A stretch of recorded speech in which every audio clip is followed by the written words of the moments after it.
Want to install WhatsApp on your Samsung Galaxy Watch 7? Watch this.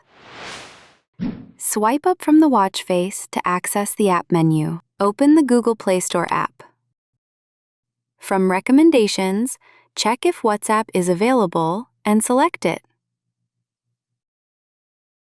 If WhatsApp isn't in Recommendations, go to the Search feature. Navigate to the Communication category if necessary.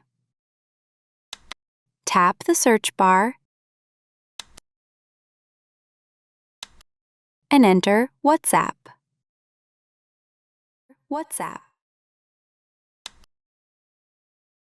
Locate WhatsApp in the search results. Click on the Install button. Wait for the download and installation to complete. Verify that WhatsApp appears at the bottom of your app list.